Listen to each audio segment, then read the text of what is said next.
Pues me da muchísimo gusto en estos últimos 2 días que estaré aquí en la Octava Televisión, poder cerrar el ciclo de conversaciones que a lo largo de estas semanas he tenido con Gibran Ramírez. Gibran, saludos, me da gusto contar contigo el día de hoy, varios temas interesantes. ¿Cómo estás? ¿Cómo te está corriendo esta temporada que sigue siendo bastante extraña? Muy rara, sí, pero bien, creo que ya desarrollando rutinas muy distintas, tengo miedo de que cuando acabe de entenderla esta cosa se acabe. Pero bien, Ricardo, espero que tú también. Pues sí, es una buena reflexión la que haces aquí. A ver si todo lo que hemos estado aprendiendo nos va a servir para el futuro. Y bueno, pues Gibran, varias preguntas, pero la primera tiene que ver con los datos que nos dio el INEGI, datos pues francamente preocupantes que no nos sorprendieron a más de a uno, había alguna predicción, pero hablar que en el mes de abril aproximadamente 12 millones de personas no solamente perdieron el empleo, sino dudan poder recuperarlo, sí nos habla de un problema serio y además la manera como el INEGI registra el desempleo, pues me hace pensar que podría haber bastantes más. Como recuerdas, el INEGI te pregunta si has tenido por lo menos una hora de trabajo en los últimos 15 días.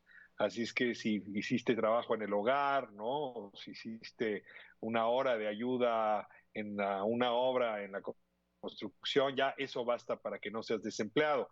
Es decir, que podría en la realidad haber un número mucho mayor. Y yo te ruego, cuando viste esta información, ¿cuál fue tu primera reflexión y cómo has venido madurando estos datos, digamos, a la luz de la crisis que se viene? Sí, desde luego yo creo que es algo que esperábamos, ya lo habíamos hablado por acá. Creo, sin embargo, que hacer la lectura de ese dato como un número total de gente que se quedó sin trabajo es un poco estirar la interpretación. Muchos se quedaron temporalmente sin esos trabajos, muchos no regresarán, pero otros tantos sí.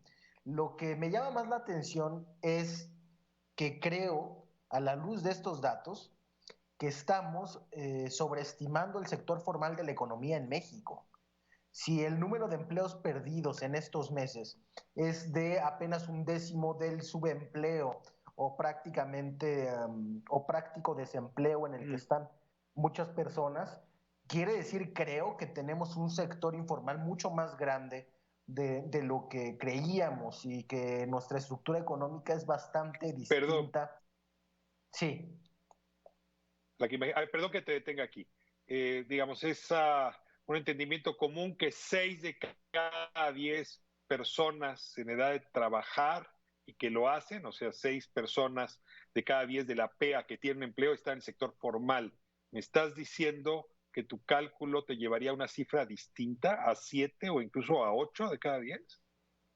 no, digo, tendría que hacerse el cálculo claramente, pero en lo que hemos estado viendo, por ejemplo, para nuestra iniciativa de pensiones, con los datos del Instituto Mexicano del Seguro Social, parece que tenemos un sector informal mucho más grande. Habría que hacer el cálculo, pero a juzgar por la cantidad de personas que perdieron el empleo en el sector informal, comparado con cada una de las que lo perdieron en el sector formal, y considerando la flexibilidad de ambos mercados, yo creo que sí tenemos un sector informal mucho más grande de lo que se creía. Esto, desde luego, es principalmente malo, pero en la situación de la contingencia, creo que puede dar cierta flexibilidad o nos puede hablar de ciertos esquemas sociales de protección mutua, de solidaridad que se activen y eso podría explicar la baja demanda que vaticinábamos, si te acuerdas, de los créditos Uh -huh, uh -huh. solidarios y de los créditos a la palabra.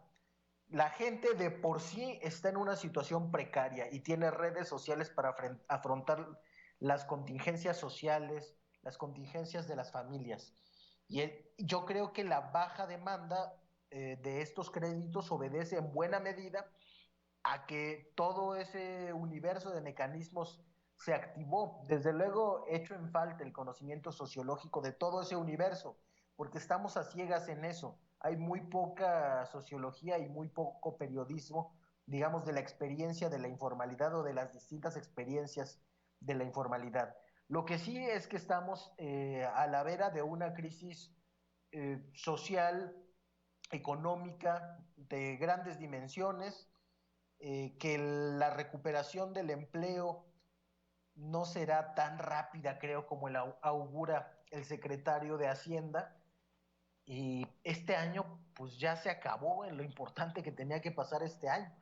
Tenemos, tenemos creo que pensar en cómo vamos a reponernos y ver cómo sigue avanzando esto, porque creo que todo el control que tenía el gobierno mexicano, no solo de la narrativa, que es muy importante, es fundamental porque creo que eso permite abrir los canales para que la información cierta transite en la sociedad, pero sí de los tiempos y de las previsiones se ha ido soltando un poco.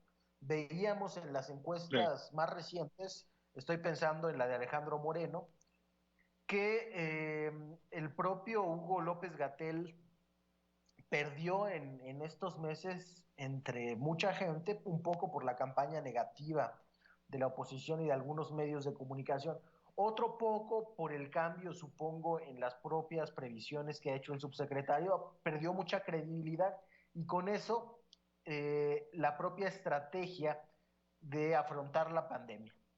Entonces tenemos cada vez más la claridad de que la legitimidad del nuevo régimen depende de las cualidades de una persona y de los intangibles que haya podido imprimir a este nuevo régimen, o sea, de López Obrador.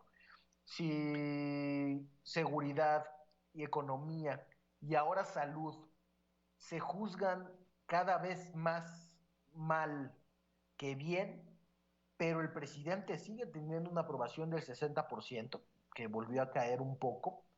Esto quiere decir que hay una legitimidad brutal de la figura presidencial, pero al mismo tiempo que sí. toda la legitimidad del nuevo régimen descansa sobre él. Y creo que esto puede tener Ahora, su... Sí, sí, su voz es creíble, la ejecución de sus políticas es la que estaría en duda. Ahora, desde lo que hay una campaña negativa frente a casi cualquier acción de su política, y eso hace muy difícil hacer un análisis más agudo de qué está funcionando y qué no. Pero así como tú planteabas hace un momento que hace falta una sociología de la informalidad y sobre todo de por qué hay grandes brechas entre el Estado y la informalidad, que a mí me sigue estorbando llamarla así, pero digamos, hay una brecha claramente entre la población y el gobierno a la hora de ejercer estos recursos. No llegan, es como si la tubería estuviera rota.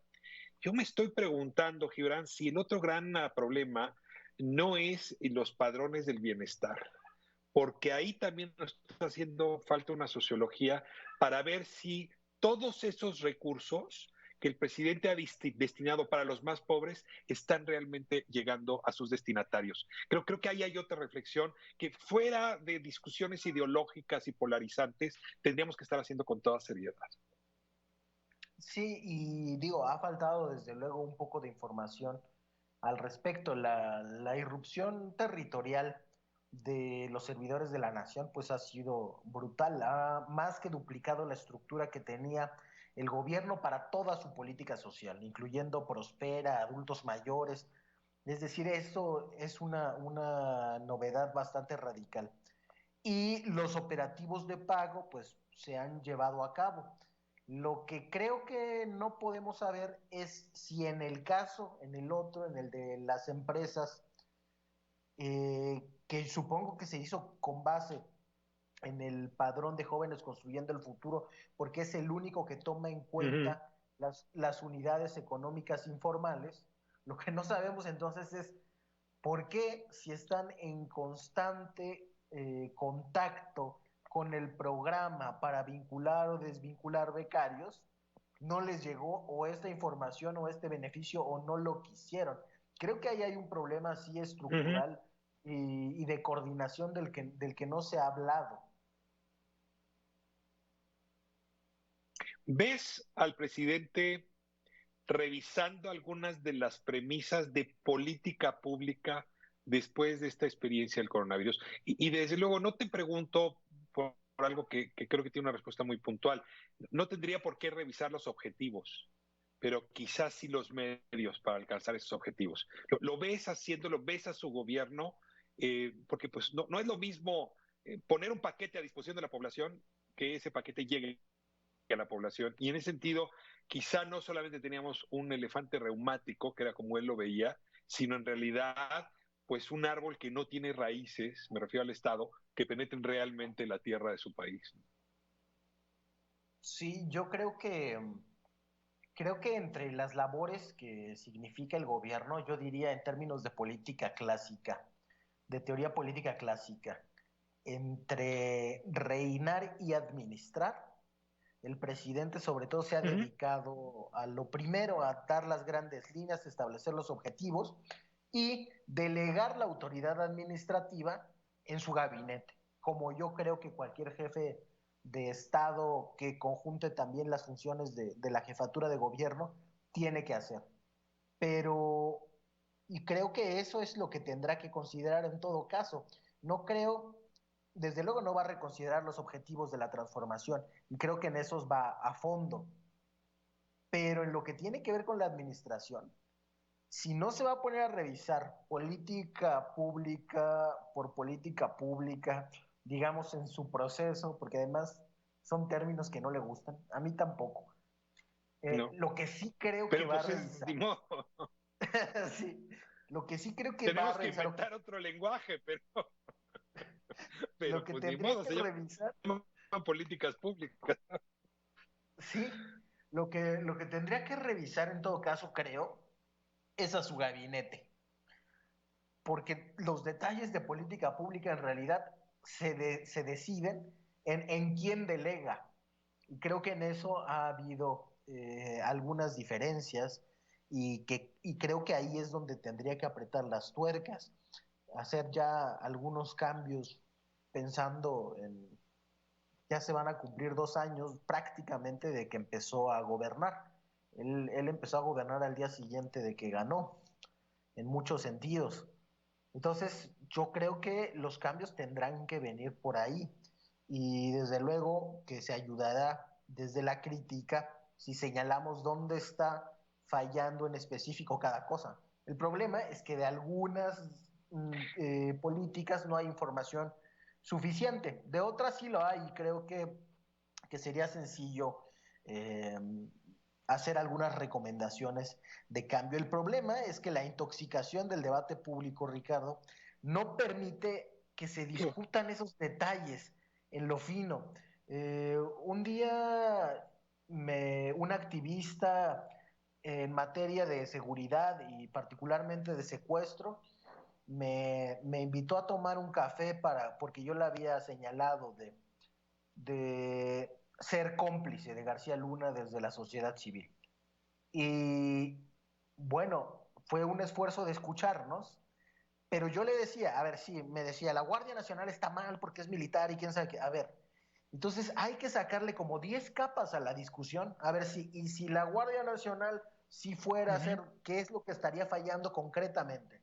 Bueno, pues para eso hubo que pasar una aduana como de 40 minutos de descalificación de la política y del discurso del presidente para llegar a qué es lo que estaba mal en la operación de la Guardia Nacional, que finalmente era una parte del diseño y una parte de la estrategia que bien se podrían comunicar así si tuviéramos un debate público basado en la buena fe. Pero como estamos en un cambio de régimen, eso no va a suceder y creo que lo más afectado son las políticas, porque en la política las posiciones están muy claras de cada lado, pero hablar de matices es muy complicado. Sí, mira, necesito cerrar esta conversación, pero esto que dices me ayuda a poner una metáfora que quería usar en la despedida contigo. Yo tengo a veces la sensación de que justo que ahora que la casa, por muchas razones, ¿no? Incluida la pandemia, pues trae problemas en su estructura, en sus traves, en sus columnas, y que tendríamos todos que estar viendo cómo la reconstruimos, estamos viendo cómo se pelean los perros en la casa. Entonces te tienes que distraer en separar a los perros, ¿no? Es decir, esta demonización absurda, en lugar de estar viendo cómo vemos la casa y no el pleito, los perros. Y yo sí te tengo que decir que en estos meses, en este espacio, Irán, yo había visto ya tu trabajo, apreciado tu racionalidad, tu argumentación, pero ha sido muy grato justamente tener una conversación desintoxicada, desprejuiciada, donde pues todas las partes ponemos de nuestro lado para ver cómo desde nuestro balcón se pueden añadir soluciones para un país que a final de cuentas es de todas y todos. Y no sabes cuánto te agradezco la inteligencia, la sensatez, la argumentación y sobre todo muchos años, porque se ve muchos años de reflexión sobre este país, su circunstancia y su posible futuro. Es que te abrazo por esta amistad que surgió en este espacio y ruego porque podamos seguir teniendo conversaciones fuera de la desintoxicación. Me encantó el término, creo que le atinas con ese término. Creo que es la única manera en que vamos a poder resolver pues las tuercas y rondanas que hoy habría que apretar en lugar de estar discutiendo el todo, porque el todo no nos lleva a nada. Así es, Ricardo, el agradecido soy yo. La verdad que estas conversaciones han sido muy estimulantes para mí. Siempre me pones a pensar y creo que es bueno que me saques de ese sitio de confort. Luego en los programas de debate uno va pensando contra qué va a hablar, no sobre qué y hasta dónde. Y esa ha sido una diferencia que he apreciado mucho en tu programa y creo que es muy importante que luchemos porque en los medios siga habiendo estos espacios. Yo te mando un abrazo también, te agradezco mucho el espacio, la conversación, las ideas y estoy seguro de que nos seguiremos encontrando. Así va a suceder, Gibran. Un abrazo muy fuerte.